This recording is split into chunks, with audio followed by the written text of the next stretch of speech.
तर असंच ढगाळ वातावरण असण्याची शक्यता आहे महाराष्ट्रातील बहुतांश ठिकाणी. नदीचे लाटा असणं वगैरे काही आता सध्या तरी ही परिस्थिती दिसत नाही येणारे 2 ते 3 दिवस. यंदाचा उन्हाळा हा जास्त कडक असणार आहे किंवा आता काही दिवसांपासून आपल्याला उष्णतेच्या झळा सुद्धा जाणवत आहेत. राज्यामध्ये पावसाची परिस्थिती काय असणार आहे? कारण 2-3 दिवसांपूर्वी आपण बघितलंय तर पावसाचा शिडकावा सुद्धा झालेला आहे. एकूणच हवामानाचे जे बदल आता आपण सगळेजण पाहतो आहोत, हे नेमके कशामुळे होत आहेत? या सगळ्या प्रश्नांची उत्तर आज आपण जाणून घेणार आहोत. माझ्यासोबत पुणे IMDचे सर सानप सर आहेत, हवामान तज्ञ. त्यांच्याशी आपण बोलूया. सर, खूप स्वागत आहे लोकमतमध्ये. सर, काय सध्या राज्यामध्ये परिस्थिती आहे? कारण उष्णतेच्या झळा आता खूप जाणवायला लागल्या आणि ही परिस्थिती मार्च-एप्रिल मध्येच आपल्याला पाहायला मिळते, त्यामुळे कदाचित मे मध्ये आणखी कडक उन्हाळा जाणवण्याची शक्यता आहे का? ओके. मार्चचा जर पहिले 2 आठवडे बघितले तर महाराष्ट्रातील बहुतांश ठिकाणी तापमान हे सरासरीपेक्षा जास्त होतं आणि काही ठिकाणी हीट वेव्स म्हणजे उष्णतेची लाटा सुद्धा आपल्याला बघायला मिळाल्या. परंतु मागचा 1 आठवडा जर बघाल तर बऱ्याच ठिकाणी ढगाळ वातावरण आहे आणि काही ठिकाणी पाऊस सुद्धा झालेला दिसून येतो आणि काही ठिकाणी गारा सुद्धा पडलेल्या आहेत, जसं सातारा, कोल्हापूर मध्ये गारा पडलेल्या दिसून आल्यात आणि पुण्याच्या काही परिसरामध्ये सुद्धा पाऊस आपल्याला झालेला दिसून येतो. तर येणारे 2 ते 3 दिवसाचा जर विचार कराल तर असंच ढगाळ वातावरण असण्याची शक्यता आहे महाराष्ट्रातील बहुतांश ठिकाणी आणि तुरळक ठिकाणी पाऊस पडण्याची सुद्धा शक्यता आहे.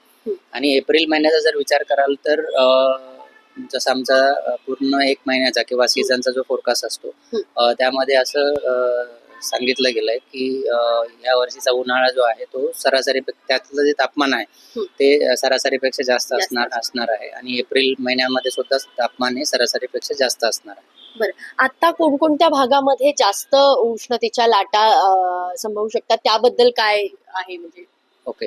आताची जर परिस्थिती बघाल की जसं मी म्हटलं की ढगाळ वातावरण आहे आणि काही ठिकाणी पाऊस सुद्धा झालेला आहे, त्यामुळं बऱ्याच ठिकाणी हे तापमान हे सरासरीपेक्षा कमी आहे. त्यामुळं उष्णतेची लाटा असणं वगैरे काही आता सध्या तरी ही परिस्थिती दिसत नाही येणारे 2 ते 3 दिवस. परंतु 2 ते 3 दिवसानंतर तापमान हे सरासरीपेक्षा जास्त जाण्याची शक्यता आहे. आता जे तापमान आपण बघतो यापेक्षा तापमान वाढण्याची शक्यता आहे. परंतु उष्णतेच्या लाटेचा आपण काही पूर्वानुमान किंवा अंदाज आता तरी दिलेला नाही. बरं, साधारण विदर्भ असू देत किंवा मराठवाडा असू दे, या भागामध्ये जास्त कडक उन्हाळा जाणवतो आणि तुम्ही आता सांगतायत की सरासरीपेक्षा यावेळी राज्यामध्ये सगळ्याच ठिकाणी जास्त जाणवणार आहे. विदर्भात आणि खास करून मराठवाड्यामध्ये काय तापमानाचा अंदाज आहे इथून पुढे साधारण पुढच्या महिन्याभरात? ओके. आत्ताचं जर बघाल मागच्या 2 दिवसाचं तर तापमान हे 35 ते 38च्या दरम्यान आहे महाराष्ट्रातील बहुतांश ठिकाणी. येणाऱ्या 2 ते 3 दिवसामध्ये ते सिमिलर असणार आहे आणि त्यानंतर ते 2 ते 3 डिग्री सेल्सिअसनी वाढण्याची शक्यता आहे. म्हणजेच ते 38 ते 40 डिग्री सेल्सिअस सामान्यपणे असण्याची शक्यता आहे महाराष्ट्रातील बहुतांश ठिकाणी, मध्य महाराष्ट्रातील बहुतांश ठिकाणी. मराठवाड्यामध्ये सुद्धा ते सरासरीपेक्षा 2 ते 3 डिग्रीने जास्त असण्याची शक्यता आहे. म्हणजेच 38 ते 40 डिग्री सेल्सिअस तापमान हे बऱ्याच ठिकाणी असण्याची शक्यता येणाऱ्या 5 ते 7 दिवसांमध्ये दिसून येते. काही भागामध्ये सर आपण बघितलं की आता पाऊस झालेला आहे किंवा तुम्ही जसं सांगितलं की सातारा, सांगली असू दे किंवा अगदी नाशिक, पण तिथे गारांचा पाऊस झालेला आहे. त्याचा काही परिणाम आहे की आणखी उष्णता वाढू शकते? कारण हा खूप आधीचा पाऊस आहे, म्हणजे जनरली जून मध्ये पावसाचा अंदाज असतो. ओके.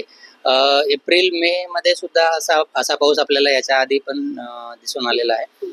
बऱ्याच म्हणजे बऱ्याच वर्षांचा जर डेटा बघितला तर त्यामध्ये आपल्याला असं दिसून येतं की एप्रिल मे हे जे महिने आहेत किंवा मार्च मध्ये सुद्धा कधी कधी काही ठिकाणी आपल्याला गारांचा पाऊस पडणे किंवा थंडरस्टॉर्म्स, ज्याला आपण विजेच्या कडकडाटाचा पाऊस पडणे, हा पाऊस आपल्याला याच्या आधी सुद्धा दिसून आलेला आहे.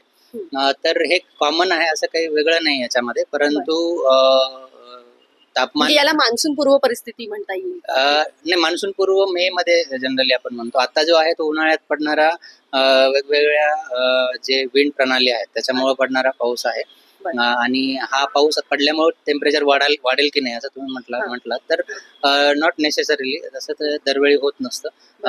पाऊस पडल्यानंतर 1-2 दिवस उलट टेम्परेचर तितकंसं वाढत नाही. त्यानंतर ते वाढेल. जसं मी म्हटलं की आता 2 दिवस ढगाळ वातावरण आहे, त्यानंतर तापमान वाढण्याची शक्यता आहे. आता सध्या तरी ते वाढण्याची शक्यता दिसत नाही. पण हे ढगाळ वातावरण जे तुम्ही सांगताय, हे संपूर्ण राज्यभरामध्ये अशी परिस्थिती असू शकते? मध्य महाराष्ट्र, मराठवाड्यातला उत्तरेचा भाग आणि विदर्भातील बऱ्याच ठिकाणी आज आणि उद्या ढगाळ वातावरण राहण्याची शक्यता आहे. तर महाराष्ट्रातल्या काही भागांमध्ये सध्या तरी ढगाळ वातावरण राहण्याची शक्यता आहे, त्यामुळे उष्णतेच्या लाटा या आगामी काही 2-4 दिवस तरी जाणवणार नाहीत साधारण, असा एक अंदाज हवामान विभागानं वर्तवलेला आहे. पुण्याहून अश्विनी जाधव केदारी, लोकमत व्हिडिओ.